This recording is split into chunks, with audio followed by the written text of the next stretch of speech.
Vous êtes de plus en plus nombreux à nous suivre et à participer à l'évolution de la chaîne Afrique N24, et sincèrement nous tenions à vous en remercier.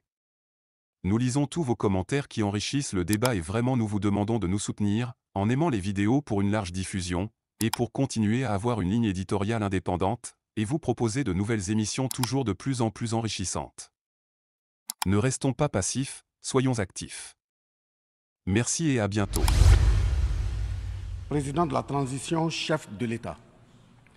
Recevez les salutations fraternelles du peuple et du gouvernement du Burkina Faso.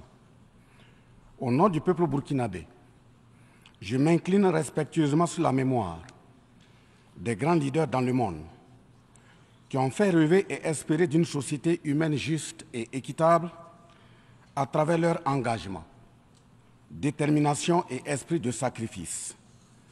Je cite notamment Fidel Castro de Cuba, Patrice Émeric Lumumba du Congo, Modibo Keïta du Mali, Ruben Unyobe et Félix Moumié du Cameroun, Sylvanus Olympio du Togo, Che Guevara de l'Argentine, Martin Luther King et Malcolm X des États-Unis d'Amérique, Nelson Mandela de l'Afrique du Sud, Jomo Kenyatta du Kenya, Amical Cabral de la Guinée-Bissau et des îles Cap-Vert, Marianne Ngouabi du Congo-Brazzaville, le capitaine Noël Isidore Thomas Sankara du Burkina Faso, etc.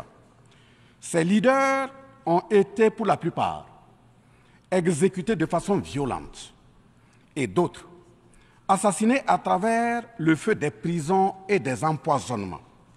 Leur seul crime a été pour chacun d'eux l'incarnation des rêves, des ambitions, de l'espoir des peuples meurtris, violés, violentés et pillés. Monsieur le Président, ma présence à cette tribune honorable des Nations Unies, au nom du Burkina Faso, pays des hommes intègres, n'est pas pour ériger des murs de lamentation. Je ne suis non plus pas là pour vous livrer un discours de convenance, mais j'ai été plutôt mandaté en sacrifice pour vous dire que le mensonge d'État, l'hypocrisie diplomatique, la boulimie du pouvoir, la recherche effrénée du gain, l'esprit démoniaque de domination et d'exploitation de l'homme par l'homme sont les vraies plaies qui gangrènent notre vivre ensemble et font courir toute la société à sa perte, y compris donc notre organisation, l'ONU. Son Excellence, M. Antonio Guterres, secrétaire général de l'Organisation des Nations Unies, Son Excellence, M. Joe Biden, président des États-Unis, Son Excellence, M. Denis Francis, représentant permanent de la Trinité et Tobago auprès des Nations Unies, élu président de la 78e session de l'Assemblée générale, Son Excellence, M. Luis Inácio Lula da Silva, président de la République fédérative du Brésil, permettez-moi de reprendre ici des parties de vos propos, discours respectifs prononcés à cette même tribune, à l'ouverture de cette 78e session. Primo, je cite, « Nous sommes dans un monde sans dessus-dessous. Des cadavres jonchent les plages où des milliardaires se prélassent. » Pour la deuxième personnalité, je cite, « Nous sommes à la croisée des chemins. Nous avons une cause commune, à savoir léguer à nos enfants un monde avec un bon climat social. » Fin de citation. Pour la troisième personnalité, je cite, « Malgré les difficultés, nous pouvons nous en sortir. Ce ne sont pas les capacités qui manquent, mais la volonté politique. Sinon, nous pouvons apporter le progrès et la paix pour tous. » Fin de citation. Pour la quatrième personnalité, je cite, « Il y a dissonance entre les discours et les pratiques, les faits. Le Conseil de sécurité de l'ONU est paralysé. L'ONU doit assumer ses fonctions d'un monde solidaire et équitable, conformément aux principes édictés dans la Charte. Cela suppose qu'on ait le courage de lutter contre les inégalités. » Fin de citation. La quintessence des expressions de ces quatre autres personnalités signifie clairement que les inégalités dans le monde sont voulues, sinon qu'avec un minimum de courage et de volonté politique, nous pouvons, à défaut de les éradiquer, les amenuiser à leur congrue expression. En effet, chaque année, les discours pleuvent au même titre que les promesses et engagements. les preuves de la dissonance entre les discours et les faits sur ces questions de principe contenues dans la charte de l'ONU, dont la justice, l'égalité, la dignité, l'intégrité, le droit à l'autodétermination, la souveraineté des États, l'inviolabilité du territoire et le respect du droit international sont ce qui se passe en Libye, dans le Sahel précisément sur le Niger et sur la crise entre la Russie et l'Ukraine. D'abord, en Libye, suite à cette catastrophe diluvienne, des milliers de voix ont été fauchées, des milliers de vies donc ont été fauchées, pour badigeonner nos consciences de tranquillité transparente. Chaque nation se précipite pour présenter sa compassion, sa solidarité.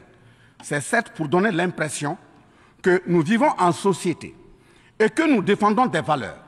L'honnêteté intellectuelle recommande et l'histoire des consciences nous reflète que nous devons présenter nos sincères excuses au peuple libyen pour avoir été, collectivement et individuellement, par passivité condamnable ou par complicité active et inacceptable, aux côtés des bourreaux qui ont été la première catastrophe anthropique en Libye. C'est cette catastrophe qui a mis la Libye à genoux en la saccageant et tuant son guide avant que les eaux de déluge ne viennent l'endeuiller davantage. Et malheureusement, à la tête de cette catastrophe humaine était l'ONU sous la résolution 1970. Et le silence coupable voit la complicité de la CEDEAO et de l'Union africaine. Cette macabre intervention, avec la France de Nicolas Sarkozy en tête, a liquidé le guide libyen, le colonel Mouammar Kadhafi, le 20 octobre 2011. Si les condoléances au peuple libyen avaient un minimum de bon sens et sans hypocrisie, cette diplomatie macabre n'aurait jamais lieu autour du cas du Niger pour y créer une Libye bis. Ensuite, pour preuve que les relations internationales sont teintées d'une haute hypocrisie diplomatique, dénudées de conscience, de morale, de dignité, d'intégrité, de justice, donc de paix, ce sont encore les mêmes gesticulations dans un aliment scandaleusement mortifère qui s'agitent comme des fauves autour de leur proie blessée pour la dévorer. Aujourd'hui, nous avons fait le constat malheureux que, contrairement au discours de profession de bonne foi prononcé à cette tribune de l'ONU, invitant au respect de la charte de l'ONU et du droit international, les dirigeants représentant le peuple frère du Niger ont été pratiquement interdits d'accès au siège des Nations Unies. Le Burkina Faso condamne fermement cette manœuvre sordide qui relève de pratiques moyenâgeuses. Cela ne peut évidemment se faire que par des esprits en perte de valeurs essentielles pour toute vie harmonieuse en société. De ce fait, nous renchérissons pour dire que l'ONU ne doit en aucun cas être un instrument dans les mains d'un quelconque pays. Les leaders panafricanistes qui se sont battus pour l'unité africaine, nos grands-parents qui sont tombés dignement sous les balles assassines des colons, les dignes fils africains qui se sont sacrifiés pour l'honneur sur le continent et qui ont lutté férocement contre la traite négrière et le néocolonialisme, ont eu leur sommeil de guerriers perturbé pour avoir entendu qu'une poignée d'enfants égarés de l'Afrique tiennent le Niger, telle une boule de coton, à l'envahisseur afin qu'il y mette le feu. Oui, cher continent africain, une poignée de tes enfants a décidé de t'humilier et de te vilipender à travers le mensonge éhonté d'État, en commençant par le Niger. Par conséquent, je lance un appel vibrant et solennel au peuple sénégalais, béninois, nigérien, ghanéen, tchadien, ivoirien, comorien, bissau-guinéen et tous les peuples d'Afrique à se mobiliser davantage dans la fraternité et la solidarité africaine afin d'éviter que les impérialistes mettent le feu au Niger, comme le cas de la Libye. Monsieur le Président, Monsieur le Secrétaire général, distingué personnalité, j'insiste à cette tribune de l'ONU et devant le monde entier que la CEDEAO, l'Union africaine et l'ONU doivent impérativement se muer en des organisations véritables des peuples en lieu et place de structures d'une minorité de chefs d'État. Elles ne doivent pas être utilisées et instrumentalisées pour déstabiliser des pays frères en assassinant leurs leaders. Ce n'est qu'à ce prix que la charte de l'ONU et le droit international auront un sens. Enfin, Parlant de la charte de l'ONU et du droit international, un conflit entre la Russie et l'Ukraine est entretenu et voulu par certaines puissances. Ainsi, plusieurs pays occidentaux, notamment les États-Unis et l'Union européenne, y ont déversé toute sorte de soutien, notamment militaire. Les populations civiles ukrainiennes, engagées comme volontaires, dont certains pilotent même des chars, sont félicités et traités de patriotes. Le Mali, le Niger et le Burkina Faso font face à une guerre qui leur a été imposée par l'impérialisme sous le couvert de terroristes de tout acabit, sémant terreur et désolation. Malgré l'existence de cette même charte des Nations Unies, avec ses principes d'égalité, de justice d'une part, et d'autre part, le même droit international invoqué, à cette tribune de l'ONU, il y a nettement un fossé abyssal dans le traitement des questions. En effet, prenant le cas du Burkina Faso, les populations civiles, face aux incursions barbares et meurtrières des terroristes, ont décidé de s'engager aux côtés des forces de défense et de sécurité. Ces populations ainsi engagées, formées et encadrées par les FDS, sont appelées des volontaires pour la défense de la patrie. Ainsi, au Burkina Faso, nous avons 58 000 VDP, dont 42 000 VDP communaux et 16 000 VDP nationaux, qui combattent sur tous les fronts aux côtés des forces de défense et de sécurité, formées, encadrées, orientées par elles. Celles-ci n'agissent que sur instruction et surveillance des FDS et conformément à des textes réglementaires en vue de protéger leur vie et leurs biens. Ce sont ces patriotes que certains chefs d'État de la CEDEAO et de l'Union africaine, sur instrumentalisation de puissances impérialistes capitalistes, tentent de faire croire à la communauté internationale que ce sont des milices. C'est cela le mensonge éhonté d'État. Monsieur le Président, si la communauté internationale était honnête et sincère dans son engagement contre le terrorisme, il ne perdurera point, de sorte à ce que des populations civiles s'engagent et se forment pour assurer leur propre défense. Parlant d'un manque de franchise de cette communauté internationale, voici les exemples. Premièrement, lorsque le Mali, le Burkina Faso, le Niger et d'autres pays se sont organisés sur leurs frontières communes en mutualisant leurs forces pour faire face au terrorisme, la France est venue de nulle part imposer son instrument qu'est le G5 Sahel. Aujourd'hui, la CEDEAO, qui a subitement une force d'intervention pour établir des démocraties, a annoncé un apport de 2 milliards de dollars US. Mais à la création de cette G5 Sahel, jusqu'à nos jours, à sa vaporisation, cette CEDEAO n'a pu débourser que 25 millions de dollars, 25 millions de dollars US. Où est donc le sérieux dans la défense des vies humaines prônée par la Déclaration universelle des droits de l'homme et des peuples? Deuxièmement, le Burkina Faso subit des sanctions cyniques suite au coup d'État du 30 septembre 2022. Cette nébuleuse dite communauté internationale, sous l'impulsion de la France qui est passée par ses valets locaux en Afrique, a tenté d'abord de faire nommer un Premier ministre au Burkina Faso en vain. Ensuite, ils sont passés à l'imposition de ministres dans des postes stratégiques au sein du gouvernement burkinabé en vain. Et enfin, ils ont négocié le maintien des relations afin que le capitaine Ibrahim Traoré mette en œuvre tout ce qu'ils décideront, condition sine qua non d'une durée à souhait au pouvoir. L'ayant aussi refusé, au nom de l'intérêt supérieur de son peuple, une avalanche de mesures répressives, de menaces, de tentatives de coup d'État, manœuvres immorales sont en élaboration dans des laboratoires criminels. Et malheureusement, toutes ces manœuvres et missions macabres sont pilotées en marionnettes téléguidées par des personnages de couloir présidentiel africains. C'est ainsi que même cette fameuse initiative d'Accra, sans le Mali, n'a pas fait long feu. Troisièmement, en plus des coupures d'aide, d'annulation de conventions de formation de nos forces de défense et de sécurité, nous assistons au blocage de notre matériel militaire, commandé avec la sueur de nos compatriotes, toujours sous l'impulsion de la France. En exemple, pour les vecteurs aériens nécessaires pour le contrôle et la défense du territoire, nous avons eu un contrat avec le Brésil, dont la licence d'armes devait provenir de la Belgique, et le système de navigation de tir ainsi que des caméras des États-Unis d'Amérique, puis un moteur du Canada. Ces moyens sont aujourd'hui fallacieusement et cyniquement bloqués. Vous parlez de défense des droits humains à cette tribune de l'ONU.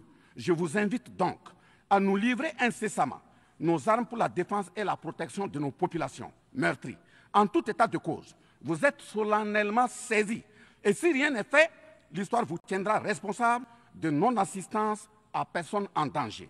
Monsieur le Président, Monsieur le Secrétaire général, ce tableau peu reluisant de cette communauté internationale, caractérisée par la non-assistance à États en proie au terrorisme, l'hypocrisie internationale, la suprématie de quelques puissances au sein de l'ONU, la complicité au pillage de l'Afrique, etc., ne commande-t-il pas la traduction de cette communauté internationale devant la Cour pénale internationale?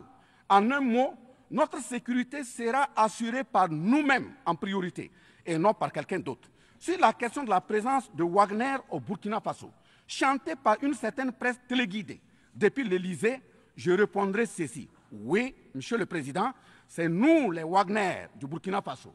Oui, ces braves forces de défense et de sécurité et volontaires pour la défense de la patrie sont les Wagner du Burkina Faso. Par conséquent, du haut de cette tribune de l'ONU, je magnifie le sacrifice de tout patriote au nom de l'intérêt national. Je salue vivement la mémoire de tous ceux qui sont tombés les armes à la main et magnifie le courage et l'intégrité de ceux qui sont toujours en vie et foncent inexorablement et de façon sacrificielle vers la victoire de notre peuple et la sauvegarde de notre patrie. Au lieu de nous aider à arrêter cette saignée humaine, ce sont des accusations fallacieuses, des mensonges éhontés d'État, englobés dans une diplomatie d'hypocrisie et des menaces voilées pour nous indiquer des partenaires à fréquenter et des conduites à tenir. Nous disons non. Au nom de la même charte des Nations Unies et du droit international que vous évoquez tous et toutes ici à cette tribune, les peuples africains en général et sahéliens en particulier sont résolument engagés à assumer absolument et pleinement leur émancipation totale pour un progrès social véritable. Ainsi, le Burkina Faso liera de façon souveraine ses partenariats avec qui il veut et achètera ses moyens de défense avec qui il veut. Qu'un pays s'appelle Russie, Iran, Turquie, Azerbaïdjan, Cuba, Nicaragua, Corée du Nord, le Burkina Faso y achètera et y vendra librement ses produits sans intermédiaire, encore moins une autorisation de qui que ce soit. Et cela advienne que pourra. Monsieur le Président, Monsieur le Secrétaire général, parlant toujours d'hypocrisie et de mensonges d'État, dans cette question de lutte contre le terrorisme, en général et dans le Sahel en particulier, voici d'autres faits que vous n'ignorez certainement pas et j'en suis certain. Primo, dans le Sahel, nous avons près d'une dizaine de milliers de soldats d'armées étrangères, composés en majorité de soldats français, mais également des soldats américains, allemands, italiens, etc., avec des armes, des matériels volants et de surveillance des plus sophistiqués au monde. Et malgré tout, personne ne voit des colonnes de centaines de terroristes se déplacer pour aller servir la désolation et la mort, souvent avec des armes inimaginables. Au Mali, au Niger et au Burkina Faso, il n'y a ni usine de fabrique d'armes, ni de munitions. Qui recrute donc ces terroristes? Qui les entraîne? Qui les dote en permanence? Qui les nourrit et avec quels moyens? Croyez-vous à cette philanthropie au nom de laquelle des Occidentaux vont envoyer leurs militaires au Sahel mourir pour des beaux yeux des Sahéliens? Si oui, qu'est-ce qui justifie les énervements et autres gesticulations puériles et diplomatiques dès qu'on dit à la France de déguerpir militairement? La vraie raison, ce sont les ressources du sous-sol au Sahel. En effet, l'Assemblée nationale française a voté la loi numéro 057-7-27 du 10 janvier 1957, parue dans le journal officiel de la République française du 12 janvier 1957, portant création de l'Organisation commune des régions sahariennes, OCRS, qui regroupe des parties du Mali, du Burkina Faso, du Niger, de la Mauritanie, de l'Algérie, etc. Cette zone n'a jusque-là pas d'égal dans le monde en termes de richesse de sous-sol. À titre d'exemple, la nappe phréatique la plus importante va de la Mauritanie à la Somalie, en passant par le Mali, l'Algérie, la Libye, le Niger, etc. Le journal Le Monde du 23 juin 1957 avançait le chiffre de 6 à 7 millions de tonnes de pétrole comme production potentielle annuelle du Sahara. En plus de ces ressources naturelles, nous avons l'uranium, l'or, le cobalt, le zinc, le diamant, le lithium, le cuivre, etc.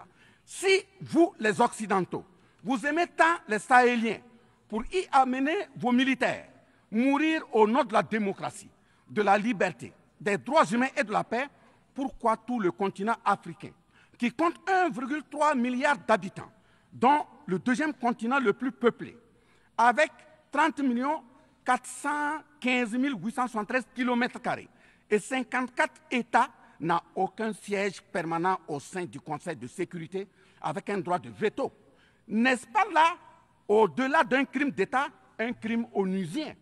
Donc, halte aux mensonges diplomatiques grossiers consistant à dire que ces puissances impérialistes viennent au Sahel pour défendre la démocratie et des droits humains. Parlant de droits humains, je vous rappelle que la première charte au monde sur cette question de droits humains de l'homme est bien celle de Kouroukan Fougan de 1236 au Mandé actuel Mali. De ce fait que les moralisateurs expansionnistes gardent leur rhétorique de respect des droits humains à géométrie variable pour leurs terroristes qu'ils encadrent. Secondo, l'Afrique n'aime pas comparer les morts. C'est un manque d'éducation que de le faire.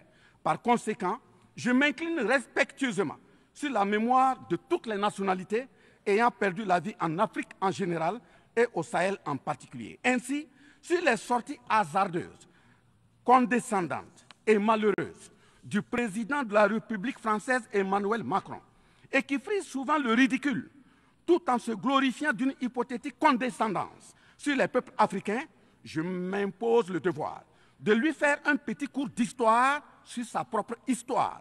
Voilà pourquoi les salles de classe sont faites pour que les enfants apprennent les cours et grandissent bien, que de s'adonner à autre chose, au risque de se perdre à jamais. Mais pour commencer, je précise qu'aucun peuple africain ne s'est opposé au peuple français. Il n'y a pas donc de sentiment anti-français en Afrique. Il n'y en aura jamais du fait de notre légendaire hospitalité et amour du prochain. Il n'y a que les peuples africains refusent la condescendance, l'arrogance, l'insolence, la suffisance, le paternalisme, le pillage de ses ressources et le crime organisé. En effet, pour votre mémoire, M. Emmanuel Macron, d'abord, je rappelle l'appel à travers la BBC en Angleterre le 14 juin 1940, lancé par votre propre grand-père, le général de Gaulle, à l'endroit de l'Afrique pour venir sauver la France des griffes des nazis. Comme rappel, nous avons 17 000 Maliens morts pendant les 2 guerres mondiales, d'une dette de sang que la France semble avoir occultée. S'ils le veulent, qu'ils aillent dans le livre, confère livre de Bakary Kamia, professeur agrégé de l'université Sorbonne. J'ajoute dans ce même document, à la page 344, au tableau 21, les vétérans soudanais des 2 guerres. Il en résume un total du Burkina Faso, du Mali et du Niger à 82 208 combattants qui sont tombés. Et au niveau de l'Afrique occidentale française, il y a eu 154 519 combattants mobilisés, qu'ils se confèrent donc aux sources Henri Léger, rapport de fin de mission en AOF Dakar, le 13 juin 1950, archives du Sénégal, code 4 D 68, entre parenthèses 89, voire annexe 5. Ensuite, le 17 novembre 1986, François Mitterrand, président français d'alors, en réponse au capitaine Thomas Sankara, disait ceci, je cite, « L'Afrique a été pillée. J'ai parlé de matières premières. J'aurais dû parler des hommes. Pendant des siècles, on vous a exploité humainement. On a volé vos hommes, vos femmes, vos enfants. On s'est servi de vous. Je comprends votre refus, votre révolte, et j'approuve votre combat. Vous avez raison de refuser d'être un continent sacrifié. Le moment est venu où vous devez vous-même développer vos économies à partir de ces biens et de ces hommes. Et le devoir de ces pays qui ont profité abusivement du travail africain, c'est de restituer à l'Afrique une part de ce qui a été pris au travers des siècles derniers. Fin de citation. Effectivement, l'Afrique a toujours été vachement pillée, mais elle reste riche en hommes, en valeur et en richesse minière. Pour preuve, parlant de ces ressources minières, l'Afrique, c'est 30% des ressources minérales mondiales, 40% des réserves d'or, 33% des réserves de diamants, 80% des réserves de coltan, 60% des réserves de cobalt, 55% des réserves en uranium, etc. C'est pour la défense ferme de cette Afrique que la jeunesse africaine est plus que jamais debout. Monsieur Macron, avez-vous encore besoin d'un peu d'histoire pour vous remémorer? Enfin, bien avant cette sortie regrettable et donc malheureuse du président français Emmanuel Macron, il s'était attaqué, comme tant d'autres de ses compatriotes politiciens, à la maternité africaine. Et là aussi, je tiens à lui rappeler que l'Allemagne compte 80 millions d'habitants environ sur une superficie de 347 000 km² face au Congo, qui a 95 millions d'habitants sur une superficie de 2 345 000 km². Deuxièmement, la Belgique compte 11 millions d'habitants sur une superficie de 30 000 km² face au Gabon, qui a 2,5 millions d'habitants sur une superficie de 267 000 km². Troisièmement, la France compte 68 millions d'habitants sur 672 329 km² face à la Namibie, qui compte 2,5 millions d'habitants sur une superficie de 825 000 km². C'est fort de tout ce qui précède que, justement, Aimé Césaire, paix à son âme, disait, je cite, « L'Afrique est le seul continent au monde où les populations chantent et dansent et applaudissent pour ceux qui les appauvrissent, les affament et les torturent. Le malheur de l'Afrique, c'est d'avoir rencontré la France. » Fin de citation. Certes que l'Occident a violenté, volé et violé l'Afrique. Quelle est notre part de responsabilité en tant que dirigeants africains? N'est-ce pas nous, dirigeants africains, qui prêtons le flanc pour qu'on nous piétine? En effet, nous avons abandonné notre identité pour ne rien être. Nos noms ont disparu pour faire place à d'autres noms importés et qui ne collent pas à nos réalités. Il nous faut reconquérir notre culture. Nous avons singé en copiant l'Occident, en monogamie. Voilà qu'aujourd'hui, on veut nous faire croire que des contre-valeurs, des attitudes contre la nature relèvent du ressort de la liberté. Il ne sera pas question d'homosexualité en Afrique, je le répète. Il ne sera pas question d'homosexualité chez nous. Monsieur le Président, ce qui vient d'être décrit sont les étiquettes profondément malheureuses d'une ONU aujourd'hui résumée qu'à sa portion de forme, car 1,2 milliard de personnes sont plongées dans la misère. 2 000 milliards de dollars US dans l'armement. 20 fois le budget de l'ONU dans le nucléaire. Sur les questions de développement, l'Afrique reçoit du FMI et de la Banque mondiale 34 milliards de dollars contre 160 milliards de dollars pour l'Occident. La paralysie du Conseil de sécurité de l'ONU, la paralysie de l'Organisation mondiale du commerce, la montée des tensions suite au repositionnement géostratégique. L'Organisation mondiale du commerce également encore bloquée. Le Fonds monétaire international, FMI et la Banque mondiale qui fonctionnent en véritable usurier. L'Organisation mondiale de la santé qui est de plus en plus dominée par les firmes pharmaceutiques de rente, donnant ainsi une priorité commerciale que sociale aux vaccins tels que le vaccin contre la Covid-19. L'ONU qui devient de plus en plus l'ombre d'elle-même de par les tentatives de sa prise en otage par un conglomérat de puissances internationales impérialistes, brouillant ainsi la clarté et le sérieux dans ses prises de position, etc. Par conséquent, les peuples africains en général, et sahéliens en particulier, se battront vigoureusement pour que la CEDEAO, l'Union africaine et l'ONU soient des institutions au service véritablement des peuples du monde pour leur profonde émancipation et le progrès social véritable. Parce que ce sont les manquements de ces organisations, leur manque de sincérité, leurs décisions clientélistes et à géométrie variable, la couverture des tripatouillages constitutionnels avec leur lot de crimes, la promotion de la mauvaise gouvernance, le pillage, la désorganisation sociale et la corruption qui conduisent immanquablement au coup d'État, qui ne sont donc que des conséquences. Traitons donc les causes et les conséquences disparaîtront d'elles-mêmes. Mais si nous continuons avec ce jeu de l'Autriche, à la diplomatie d'hypocrisie, aux mensonges éhontés d'État, aux crimes organisés, au tripatouillage constitutionnel et à la fabrication de l'armement à la tête de nos États africains, même l'ONU risque de ne pas échapper à un coup d'État. À bon entendeur, salut. Dans ce sens,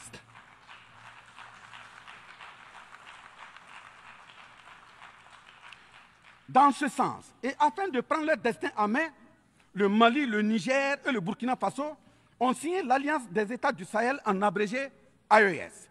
L'AES est une architecture pour la sécurisation de nos pays, partant du traité révisé de l'autorité de développement intégré de la région de l'Iptako-Gourma. Prenant en compte la situation sécuritaire et surtout le manque de franchise dans le partenariat, il s'agit de compter sur nos propres ressources en recherchant la mutualisation de nos moyens et à œuvrer à faire disparaître les discontinuités dans les espaces de manœuvre opérationnels. Monsieur le Président, je vous signifie avec force et fermeté, dans une haute et intelligible voix que, primo, nous, peuple africain, sommes foncièrement démocrates. Pour preuve, notre attachement à la dignité humaine transcende la démocratie. Ce que nous refusons, c'est moins donc la démocratie que le piège de la démocratie qui nous est tendu. Ainsi, la démocratie électoraliste s'est avérée un moyen de contrôle de nos États à travers le jeu de chaises musicales de dirigeants très souvent imposteurs, corrompus, voleurs, violeurs de constitution, car étrangers au seul intérêt de nos États africains qui vaillent. Secondo, nous, Africains, sommes-nous aujourd'hui reconnus dans notre dignité d'homme, au sens de un homme égal à un homme? La réponse assurément est non, au-delà des convenances circonstanciées, pour nous endormir et mieux nous asservir.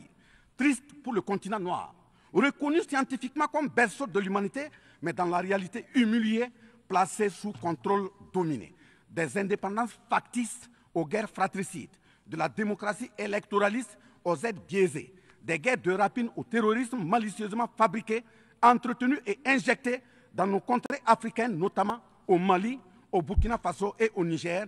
Il y a une seule constante: nous dominer, maintenir le pied sur notre cou, tel le cas de notre malheureux frère George Floyd aux États-Unis, ici même. Est-ce cela la démocratie? Et il se trouve des partisans de cette conception étriquée de la liberté pour justifier intellectuellement l'asservissement et la barbarie contre nos peuples en lutte pour leur dignité et leur souveraineté au nom d'un principe paradoxal de liberté qui, in fine, assassine la liberté. Oh liberté, quel crime n'a-t-on pas commis en ton nom? C'est pourquoi nous décidons désormais de dire non. Non à tous ces amis qui veulent du bien au point de nous menacer de guerre pour imposer leur amitié. Nous adapterons notre démocratie tant brandie et chantée par des loups dans des pots de bélier afin de sécréter par nous-mêmes le leadership politique adéquat pour nos peuples en vue de leur bonheur. Oui, l'émancipation totale et le progrès social véritable pour nos peuples constituent la finalité de toute action, qu'elle soit politique, économique, socio-culturelle et ou sécuritaire. Troisièmement, les peuples africains en général, et ceux sahéliens en particulier, ont découvert des chaînes d'aliénation économique, sécuritaire, socio-culturelle matérialisées en accord secret avec la France et sont engagés à les casser pour leur émancipation véritable. Ce sont entre autres, premièrement, la dette coloniale. Nous n'allons pas fermer les yeux et la payer tout en laissant nos populations mourir de faim et de soif, et voire de maladie. Deuxièmement, la question de la monnaie dont le franc CFA, appelé franc des colonies françaises d'Afrique, n'est pas une priorité africaine. Au plan juridique, la propriété est le droit de jouir et disposer des choses de la manière la plus absolue. Confère article 544 du Code civil français chez eux-mêmes. Un brevet est donc détenu par la France sur le franc CFA. Elle est par conséquent propriétaire du franc CFA et elle la loue aux États francophones africains. Ce qui est marrant en plus est que le biais produit par la France pour l'Afrique de l'Ouest diffère de ceux de l'Afrique centrale en valeur monétaire sous la même appellation franc CFA. Le seul document reconnaissant le franc CFA est le décret numéro 45-0136 du 26 décembre 1945, dont les signataires furent Charles de Gaulle, président du gouvernement provisoire, René Pleven, ministre des Finances, et Jacques Soustel, ministre des Colonies. Quatrièmement, la priorité aux intérêts aux entreprises françaises dans les marchés publics et appels d'offres publics, c'est terminé. Cinquièmement, le droit exclusif de fournir des équipements militaires et de former les officiers militaires des colonies, là également c'est terminé, etc. Quatrièmement, personne n'applaudit un coup d'État. Mais si nous ignorons que ces coups d'État sont souvent des conséquences de la mauvaise gouvernance et des tripatouillages constitutionnels pour s'offrir des mandats supplémentaires, il y en aura toujours. Donc, ayons la lucidité de combattre les vraies causes en restant exigeants sur le respect des règles démocratiques et de la bonne gouvernance. Cinquièmement, les peuples africains ne sont pas opposés au peuple français, mais c'est plutôt la politique française, pleine de condescendance, qui est rejetée. En effet, la France, en refusant le rapatriement de son ambassadeur récusé au Niger, est une violation du droit international, notamment l'article 9 alinéa 1 et 2 de la Convention de Vienne sur les relations diplomatiques de 1961. En décidant de l'interdiction des artistes du Burkina Faso, du Mali et du Niger en France, c'est une méconnaissance très grave de la portée culturelle en tant que moteur d'équilibre familial, communautaire, voire national. L'artiste est un médecin du psychique, même à distance. En déclarant qu'ils ne veulent pas de chômeurs, de migrants, de voleurs, etc. en France, nous en Afrique en général, et au Sahel en particulier, ce sont les producteurs de chômeurs et de voleurs via le pillage cynique de nos ressources que nous ne voulons pas. Mais sincère reconnaissance au peuple du monde, à l'ensemble des personnalités à tous les niveaux dans le monde qui comprennent et accompagnent le Burkina Faso, le Mali et le Niger dans cette montée, certes difficile, mais s'adhère totale sur le chemin de la pleine émancipation, l'expression de la dignité, de l'honneur, de la liberté, de l'égalité, de la prospérité, de la justice et donc de la paix.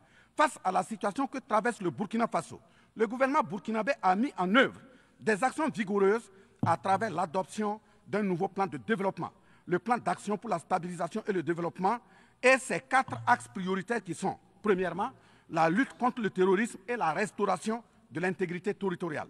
Deuxièmement, la réponse à la crise humanitaire. Troisièmement, la réponse de l'État à l'amélioration de la gouvernance. Et pour terminer, le dernier élément, la réconciliation nationale et la cohésion sociale. Ces efforts visent à offrir à la population burkinabé de meilleures conditions de vie, tout en saluant l'ensemble des partenaires à travers le monde qui nous accompagnent. Nous invitons vivement ceux qui sont toujours dans le doute ou tétanisés par des rapports au contenu faux qu'ils sont les bienvenus au Burkina Faso, à condition que le partenariat cadre avec la vision de la transition résumée dans ces 4 axes. Vive l'ONU, vive la 78e session, vive les peuples en lutte, vive la solidarité entre les peuples, vive l'Afrique libre, vive l'Alliance des États du Sahel, vive le Burkina Faso, la patrie ou la mort, nous vaincrons. Je vous remercie. Likez la vidéo si ce n'est pas déjà fait. Laissez aussi votre point de vue en commentaire. Abonnez-vous et cliquez aussi sur la petite cloche de notification pour ne rien rater de nos prochaines vidéos. N'oubliez pas de partager aussi la vidéo et de la liker.